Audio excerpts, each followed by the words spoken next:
ರಾಜ್ಯದ ಕಾಂಗ್ರೆಸ್ ಸರ್ಕಾರವು ಹೊರಡಿಸಿರುವ ದ್ವೇಷ ಭಾಷಣ ಮತ್ತು ದ್ವೇಷ ಅಪರಾಧಗಳ ಪ್ರತಿಬಂಧಕ ಮಸೂದೆ ವಿರುದ್ಧ ತಾಲೂಕು ಬಿಜೆಪಿ ಪ್ರತಿಭಟನೆ ನಡೆಸಿತು. ಪಕ್ಷವು ಸರ್ಕಾರದ ಪ್ರಜಾಪ್ರಭುತ್ವ ವಿರೋಧಿ ಕ್ರಮಗಳು ಮತ್ತು ಡಾಕ್ಟರ್ ಅಂಬೇಡ್ಕರ್ ಸಂವಿಧಾನದ ಹಕ್ಕುಗಳ ವಿರುದ್ಧ ನಡೆಯುತ್ತಿರುವ ತಿರಸ್ಕಾರವನ್ನು ಖಂಡಿಸಿತು.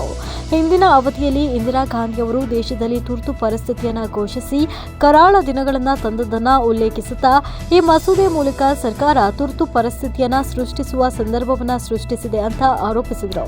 ವಿಧಾನಸೌಧದಲ್ಲಿ ಪಾಕಿಸ್ತಾನ್ ಜಿಂದಾಬಾದ್ ಘೋಷಣೆ ಕೂಗಿದ ದೇಶದ್ರೋಹಿಗಳ ವಿರುದ್ಧ ಕ್ರಮ ಕೈಗೊಳ್ಳಲಾಗುತ್ತಿಲ್ಲ ಎಂಬುದನ್ನು ಪಕ್ಷ ಗಂಭೀರವಾಗಿ ಟೀಕೆ ಮಾಡಿ ಸಂಬಂಧಪಟ್ಟಂತೆ ತಾಲೂಕು ಆಡಳಿತ ಕಚೇರಿಯ ತಹಶೀಲ್ದಾರ್ ಅವರಿಗೆ ಮನವಿ ಪತ್ರ ಸಲ್ಲಿಸಲಾಯಿತು.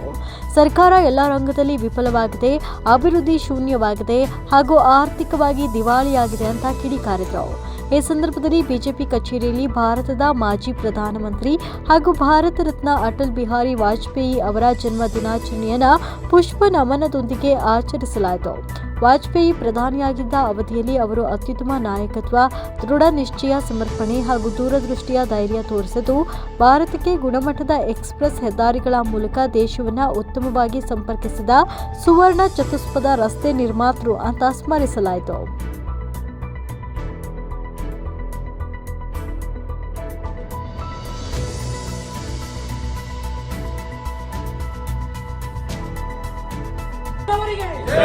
बोलो भारत माता की जय, बोलो भारत माता की जय।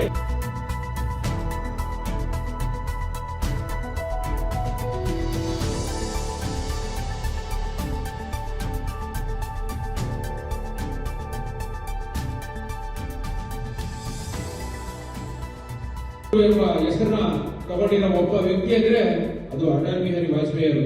ಸಾಮಾನ್ಯ ಮಧ್ಯಮದ ವರ್ಗದಿಂದ ಬಂದು ಮಾಧ್ಯಮದ ಜೊತೆ ಇದ್ದು ಇವತ್ತು ನಮ್ಮ ದೇಶದ ಪ್ರಧಾನಿಯಾಗಿ ಅವರೊಂದು ಕಪ್ಪು ಚುಕ್ಕಿಯನ್ನು ತಗೊಂಡೆ, ಯಾರ ಮೇಲೇನು ದ್ವೇಷ ಕೂಡ ಇಲ್ಲದೆ ಭಾರತ ಉಳಿಬೇಕು, ದೇಶ ಉಳಿಬೇಕು ಅಂತ ಹೇಳಿ ನಮ್ಗೆಲ್ಲ ಒಂದು ಒಳ್ಳೆಯ ಸಂದೇಶ ಕೊಟ್ಟಂತ ಇವತ್ತು ಅವರನ್ನ ಸ್ಮರಣೆ ಮಾಡ್ತಾ ಇದೀವಿ.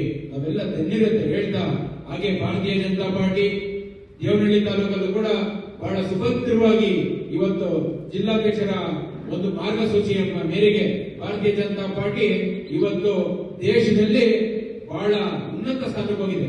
ನಾವು ಜಿಡಿಪಿಯಲ್ಲಿ ಬರೀ 17ನೇ ಸ್ಥಾನದಲ್ಲಿದ್ದೀವಿ. ಇವತ್ತು ನಾವು 3ನೇ ಸ್ಥಾನಕ್ಕೆ ಇಡೀ ದೇಶದಲ್ಲಿ ಜಿಡಿಪಿ ಬಂದಿವೆ ಅಂದ್ರೆ ಅದು ಭಾರತ ಮೊದಲು, ನಾವೆಲ್ಲ ಮೊದಲು ಅಂತ ತಿಳ್ಕೊಂಡ್ರೆ ಮಾತ್ರ. ನಾವು ಯಾವಾಗ ವಿದೇಶಿಗಳ ನಮ್ಮನ್ನೆಲ್ಲ ಈಗ ಭಾಷಣ ಮಾಡ್ತಾ ಹೇಳ್ತಾ ಇದ್ದೀವಿ, ನಮ್ಮ ಜಿಲ್ಲಾಧ್ಯಕ್ಷರು ಆವಾಡಿಗರ ದೇಶ ಅಂತ ನಮ್ಮನ್ನು ಕಡೆಗಣಿಸ್ತಾ ಇದ್ರು. ಇವತ್ತು ಪ್ರಪಂಚದಲ್ಲಿ ಯಾವುದೇ ಮೂಲೆ ಹೋದ್ರೂ ಭಾರತ ಅಂದ್ರೆ ಅದಕ್ಕೊಂದು ಶಕ್ತಿ ಇದೆ.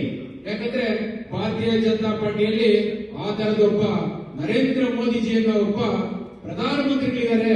ಅವರು ನಮ್ಮ ದೇಶನ ಮುನ್ನಡೆಸಿ ಇವತ್ತು ನಾವು ಅಮೆರಿಕ, ಚೀನಾ ಬಿಟ್ಟ ಮೇಲೆ ಇವತ್ತು ನಾವು ಇಡೀ ಪ್ರಪಂಚಕ್ಕೆ ನಾವಿದ್ದೀವಿ ಅಂತ ತೋರಿಸಂತ ಕೆಲಸ ಮಾಡಿದ್ದಾರೆ. ನಮ್ದು ರಕ್ಷಣಾ ವಿಚಾರ ಇರ್ಬೋದು, ಸಂಸ್ಕೃತಿ ವಿಚಾರ ಇರ್ಬೋದು, ನಮ್ಮ ಆತ್ಮನಿರ್ಭರ ಭಾರತದ ಉದ್ದೇಶ ಇರ್ಬೋದು, ನಾವು ಮುಂದೆ ಕೂಡ ನಾವು 2ನೇ ಸ್ಥಾನಕ್ಕೆ ಹೋಗೋದ್ರಲ್ಲಿ ಯಾವುದೇ ಡೌಟ್ ಇಲ್ಲ. ಕಾಂಗ್ರೆಸ್ ಸರ್ಕಾರ ಆಡಳಿತದಲ್ಲಿದೆ.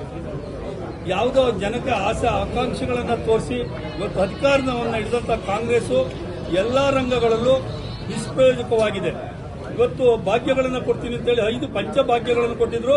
ಈಗ ಕೊಟ್ಟವ್ರೆ 6ನೇದು ಗುಂಡಿ ಭಾಗ್ಯ ಅಂತ. ಎಲ್ಲ ಬಿದ್ದು ತಲೆ ಹೊಡೆದಾಕಳಿ, ಕೈಕಾಲು ಮುರಿದಾಕಳಿ ಸಾರ್ವಜನಿಕರು ಅಂತ ಹೇಳಿ ಈ ಗುಂಡಿ ಭಾಗ್ಯವನ್ನು ರಾಜ್ಯ ಸರ್ಕಾರ ಕೊಟ್ಟಿದೆ. ಇದರ ವಿರುದ್ಧ ಪತ್ರಿಕೋರಾಗ್ಲಿ ಅಥವಾ ಸಾಮಾನ್ಯ ಜನಗಳಾಗ್ಲಿ ಯಾರಾದ್ರೂ ಬಾಯಿ ತೆಗೆದ್ರೆ ಅವ್ರ ಮೇಲೆ ಕ್ರಿಮಿನಲ್ ಕೇಸನ್ನು ಮಾಡುವಂತದ್ದು ದೇಶದ ಭಾಷಣದ ಒಂದು ಮಸೂದೆಯನ್ನ ತಂದವ್ರೆ. ಈ ಮಸೂದೆಯನ್ನ ರಾಜ್ಯದಲ್ಲಿ ಮೊನ್ನೆ ಸೆಷನ್ ಅಲ್ಲಿ ಚರ್ಚೆ ಮಾಡಕ್ಕೆ ಅವಕಾಶ ಕೊಡ್ತೀರಾ ಈ ತೊಗಲಕ್ ಸರ್ಕಾರದ ರೀತಿಯಲ್ಲಿ ಇವರು ಈ ಮಸೂದೆಯನ್ನ ಜಾರಿಗೆ ತರಕ್ಕೆ ಹೊರಟವ್ರೆ. ಆದ್ರೆ ಇದನ್ನ ನಾವು ಜಾರಿಗೆ ತರಕ್ಕೆ ಬಿಡೋದಿಲ್ಲ.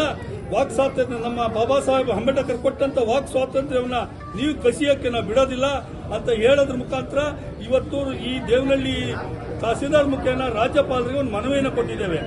ಇವತ್ತು ಈ ಗುಂಪುಗಾರಿಕೆ ಅಥವಾ ಏನು ಜನಾಂಗೀಯ ಅಥವಾ ಒಂದು ಕೋಮು ಗಲಭೆಯನ್ನು ಹತ್ತಲಿಕ್ಕೆ ಒಂದು ಕಾರಣವಾದಂತ ಈ ಮಸೂದೆ ಕಾಂಗ್ರೆಸ್ ಸರ್ಕಾರ ತರ್ತಾ ಇದೆ.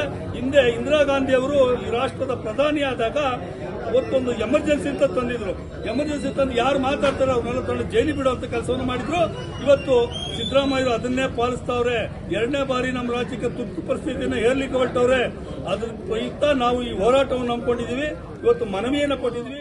ದ್ವೇಷ ಭಾಷಣ ಮತ್ತು ದ್ವೇಷ ಅಪರಾಧಗಳ ಪ್ರತಿಬಂಧಕ ವಿಧೇಯಕ 2025 ವಿರುದ್ಧ ಎಲ್ಲ ಮುಖಂಡರು